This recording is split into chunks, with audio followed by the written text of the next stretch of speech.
Hi everyone, I am Chelsea and I'm here with Elle Jeffries and we're going to be talking about her book, Deep Condition. We're talking hair, trauma, healing, all of those things. And I'm so glad to have you here with us. And I thought we'd start off by you reading a section of your book. Okay, thank you so much for having me, Chelsea. I am excited to connect with you today, just talk a little bit more about the book. The excerpt that I'm reading today is actually a piece that I don't usually share, so it is near the end of the book. The main character is working with some youth, and she is doing creative writing with them, and she kind of asks them to talk about death. And so what I love about this part of the book is that the four students who answer the prompt answer it all very differently. So I'm going to read that. Mm-hmm. Charity wrote about the carryout at the end of her street. She'd frequented the small corner restaurant since she was a child. She could barely see over the counter when she'd accompany her grandmother on afternoon walks. There was Crazy Joseph and Big Boy, two neighborhood characters that would sit outside of the carryout singing and drinking.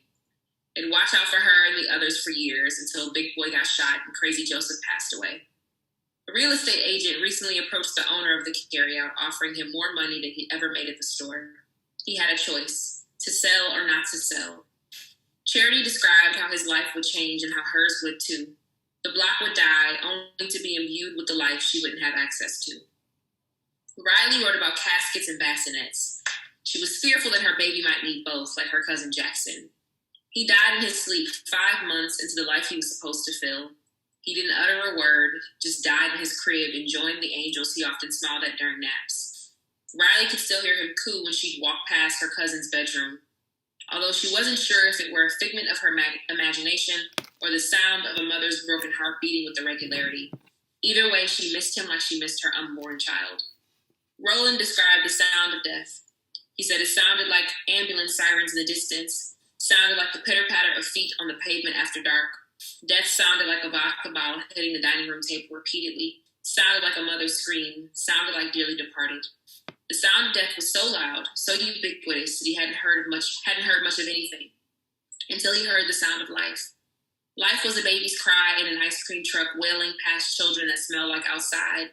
Life sounded like a fire hydrant overflowing in the street, go-go music and the scratchy sound of styrofoam boxes stained with mumbo sauce. Life sounded like pen to paper. Life sounded like story. Isaiah wrote about his t-shirt business. He started after his friend Terrell was shot in 8th grade. He wanted to make shirts for all of his friends with Terrell's basketball number spray painted on the back. After the funeral, he started getting requests. More shirts, more visuals, more rest in peace in powder blue script. Business always boomed in the summer, he said. Death was profitable. It made his life at home a little better with more money to go around. He thought about quitting. He had no interest in memorializing death any longer, but he didn't stop, especially after he saw Terrell's mom wearing the shirt he made years after her son's funeral. He thought, maybe he couldn't help the dead, but he could comfort the living. I'm so glad that you shared that section. I think it's so important and so timely, especially with everything that's going on the news and in the country. I think, particularly when we're thinking about Breonna Taylor and in the process of making her a martyr, we're all forgetting, the people that are left behind after her death, the people, her mother mourning her loss, her community mourning her loss. Nia's a really interesting character in that she spends a great deal of the novel grieving, both a physical loss and sort of an emotional loss too. So when we're constructing a Black narrative, which is already so fraught with death that we don't really get the opportunity to sort of unpack that, we're sort of just quickly into the mode of like justice, which is super wonderful and important, and that's what we need, but also like how do we deal with that emotionally? How do you construct a story like that? So my background is in psychology and counseling. So I see most things through the lens of healing. I think I'm just often in a position where I'm considering how our experiences, we should be making sense of them, kind of metabolizing them over time. Mm-hmm. So my first thought with death and grief is usually not justice or revenge, mm-hmm. or outcomes or consequences. It's healing. Mm-hmm. It's sitting with the things and doing the work and toiling the soil. And so that's why I wrote Deep Condition, and that's the overarching theme, really, is this idea of taking care of yourself, taking care of your strands, pouring time and space into, allowing your story to unfold in a way that accounts for the traumas, accounts for the hard stuff, the stuff we don't want to deal with. So when I think about death and grief and sort of Black life, I am often thinking about it from a space of healing and liberation. Like, what does it mean to be on the other side of our pain? Not necessarily without pain, but being able to hold it and joy at the same time. And I wanted Nia to access that the entire book, but she had to want it for herself. I think what you said about just the process of deep conditioning and healing yourself, it's wanting to do that. It's wanting to engage in that process. When we meet Nia, she's moving into her college dorm room, and we see that she just did her big chop. And her mom says, like, why did you do that? We could have saved it. And she's like, oh no, there was no possible way. So like, hair is obviously a big deal.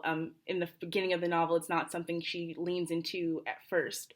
I just want to know more so what you think in terms of this big chop that she has in the beginning of like this source of like pain and trauma versus her big chop in the end. Like, what do you make of that difference? Yeah, so I think at the beginning of the book, we really see Nia running from a lot of her circumstance, running from her past. And the big chop, and we see it with a lot of our friends, right? A lot of women, when they feel like they've gone through a difficult life season, they'll cut off their hair, right? For them, it's a way to start over again. And just in a very practical sense, the longer our hair gets, the more difficult it is to maintain. It gets tangled at the end. It gets knotted. I know for me, if I don't get a trim, my curls look bad. Like, it's falling all over the place. It's shedding a little bit. And when you add in not taking care of it, which is what Nia is referencing at the beginning, her mom is like, we worked really hard to maintain that hair. And Nia's like, no, that hair was not in good shape. And what she meant was I wasn't in good shape, right? And so I thought that the only way for me to get back to me was to take a pair of scissors to my head. I had to go that far, right? I had to cut off all that stuff to move forward. At the end of the book, however, Nia is cutting off her hair to move into the next season of life. So it's not I'm running from this, I'm running to this next thing. And I know that keeping my hair long means that I've got to maintain it. It takes a lot to maintain that. So, similar to the bag lady metaphor that Erykah Badu uses, right? It's like, I can continue to carry around all this stuff and miss my bus, right? With all these bags. Nia's like, I can continue to carry around all this hair with, the unevenness and needing to get it trimmed all the time, or I could just cut it off and be free of it in this like very healthy sense. By then she'd done the work. Nia at 18 hadn't. So she was rushing to cut her hair off, but she wasn't done with the work yet. That was the difference.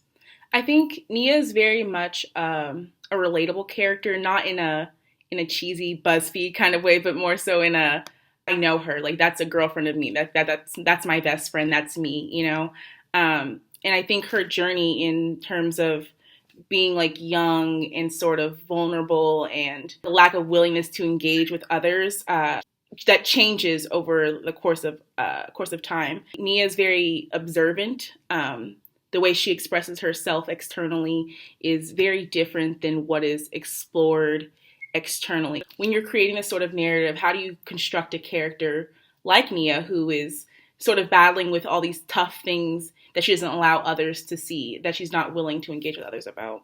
Yeah, I think I borrowed a lot from what I saw. So I originally started writing this book in 2014. So the original story was called Brown Girl.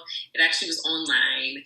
And at the time, Nia's character was really the result of me watching Dear White People. I was really into Dear White People. Particularly Samantha's character, not the tragic mulatto trope that is played out, but sort of the idea of this activist who's battling her own demons, right? Like, she was very staunchly like out there in the world with her beliefs, but was battling kind of with her own like beliefs. Like, it was an interesting way. It was like she had a lot of opinions about other things, but when it came to herself, there was a lot she wasn't willing to deal with. And so the initial character, Nia, that was what she was dealing with, but she was real brown and had good 4C hair. So I was like, I like the idea of a Samantha, but I want my character to be like a Tiana Paris. And that was like who came to mind for me. But I wanted her to have that layered experiencing of the world and of her emotions. I didn't want Nia to be liked by everybody. I wanted her to be a protagonist that you didn't root for in every part of the book, but at other parts you really were like, get it together, girl. I can see it in you. That was really important to me because I think for me, my favorite stories are stories with people who I find to be complicated and real, because we are complicated and real.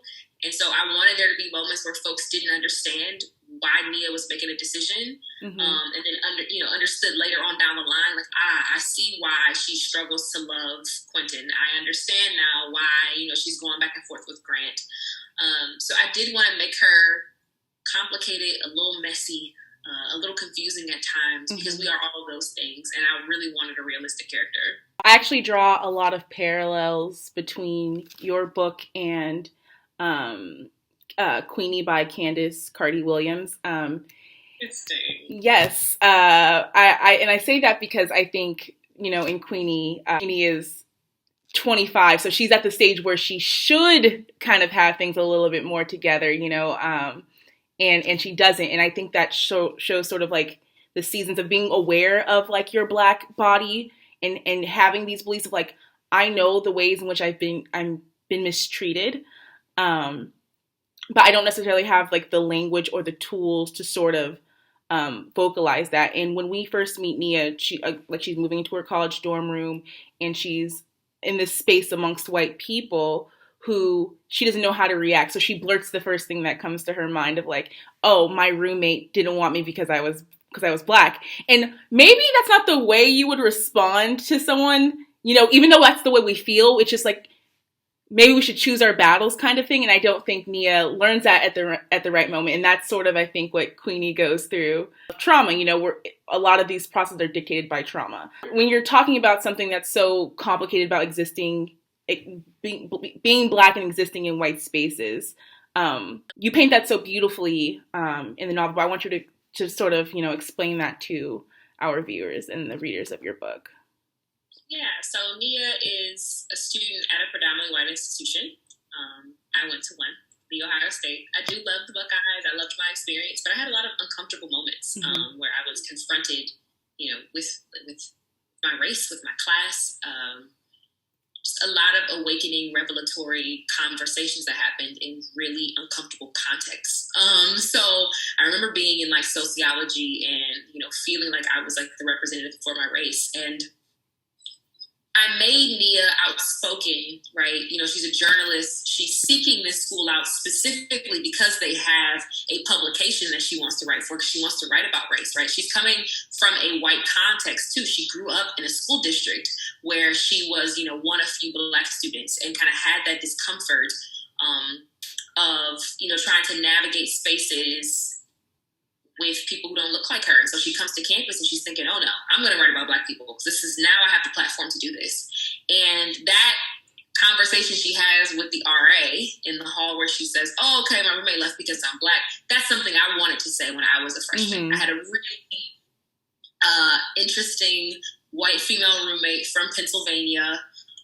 We had a standard, decent relationship at the beginning, but over time it got more complicated. And I tried talking to her about race and was told that I was being hypersensitive, and just over time that relationship decayed because we were on opposite ends when it came to understanding of race and identity development. Like we just were in different places.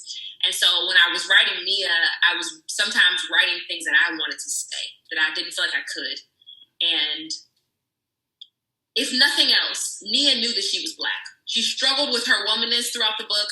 She struggled with, her identity as a lover and as a partner, as a daughter. She knew she was Black that whole time. And so early on, I wanted to make it clear that Nia had a very solid identity around her Blackness. And that is something that I can't say that I had going in at 18. It took some time. Nia is powerful in that sense of she does sort of speak on the things that we wish we could speak on ourselves. And I respect her very much for that. What I think is also really wonderful about Deep Condition is it really dives deep into like those really hard topics, like the absence of a father, the sexual abuse. And there's a moment where she actually sits down and wants to go see a therapist, where the therapist breaks down what it means to deep condition. I think it's a very beautiful and poignant moment. What does it mean to deep condition for you? So, as a naturalista, I recognize when I haven't been deep conditioning my hair. It is usually dry. It won't really keep a curl or anything really. It's just, it won't really take moisture in. My coils are kind of just stuck, like frozen, just hard to deal with. It's unmanageable. Like, I'm not deep conditioning my hair, I can tell, because my hair is not manageable. And so when I was writing this book, the second part of the book was going to be called Deep Condition. The first part of the book is, TWA. It was going to be the teeny weeny afro. She cuts off her hair in the first book. The second part of the book, she's learning how to deep condition. The third part was going to be something else. And as I was writing, I thought, no, I feel like this whole book is about deep conditioning. It's about taking care of ourselves, right? Because first of all, to deep condition, you got to set aside time. Okay, so you can sleep overnight, with your conditioner in, but you got to set aside time to deep condition. It's not something you just do in the shower. It's an intentional act of saying, I want to make sure that my strands are attended to and cared for. It's the same thing with caring for ourselves emotionally. You got to set aside time for that. Right? You can't be on the go all of the time and really allowing yourself to reflect. How do you do that? How do you do that in the midst of all the crazy? I can't do it in the middle of the workday. I can't do it with a calendar that is packed from 8 in the morning to 10 p.m. You've got to provide that space and time to really reflect. Think about where you've fallen short. Think about, people you haven't spoken to, issues that really come up for you still. So for deep condition, that whole idea is taking the space and time to attend to your needs, to tend to your strands, to moisturize them when it's a little dry, when it's a little unmanageable. So that's really where it came from. I think what's cool about deep conditioning is if you really think about it, it is kind of a new process. This is like not the thing that we did when we were young. Like as kids, it was either a perm, get your hair braided, like taking care of natural hair wasn't as prioritized, I feel like, early 2000s. So here you have Nia doing that in a metaphorical sense in a new way, like therapy and confronting your emotions and taking time to realize, what, I am internally experiencing some trauma that I need to, sit down and think about with a licensed counselor, which I think is so important. Deep condition, I know, was a labor of love, and you devote all time and energy, and I can see so much of you reflected in this. What was that process like? Yeah, so as I mentioned, I started writing in 2014, the original story, and I wrote it online. So it was actually written kind of on a fan fiction board. I used to write fan fiction for about 10 years. And I got to graduate school. If anybody's been to grad school, it takes everything out of you. I mean, you are barely making it to the finish line by the end, right? So I didn't really write creatively for 2 years because I was so exhausted and bogged down with my program. But as soon as I started nearing graduation, I just started feeling like I wanted to work on deep condition again. At the time, it was called Brown Girl. I missed Nia. I wanted to finish her story. I wanted to return to her and see what I could do with it. So I ended up taking it off of the website and just started writing it as a book. This book is very different from what I wrote before. Sometimes I revisit the original story and I'm just like, what was I doing? It's just very different. Nia was the same but different. And so I spent a year and a half just refining the story, finding new angles, really focusing in on different characters in the book. Like Jacob has a much bigger role in the book than he did in the original story, in a different way. In the original story, he and Nia date, but that is the case in Deep Condition. And so I spent, like a long time just rewriting the book. And then I just went the self-publishing route and put it out. I knew that I wanted to. I committed to a time. And I knew that writing was something that I'd loved for all these years, but it just hadn't been shared with anyone. So I decided that this was going to be the story that I would put out to the world. And we're so glad that you did. I'm so glad I did too. So tell everyone at home what you're currently working on and where can we find you? Yeah, so I consider myself a bit of an essayist now, so I really spend a lot more time writing personal essays, which you can actually read on my website, elljeffries.com. I am also just, spending some time getting serious about social media. So please follow me at @ellwrites_. So I've been putting out some really good content there and having great conversations with folks, but there, essays, and my blog on Medium. So I also put out some blogs, maybe a couple times a quarter. So definitely connect with me on Medium as well, talking about mostly mental health, personal development, journeying, all things life and love and joy. So, well, I look forward to reading more from you. Thank you so much for sitting down with us and talking about your book. Again, it's called Deep Condition, and you can purchase this on the Jubilee Books website. We'll also leave Elle's contact information and social media in the description below. Thanks again for joining us.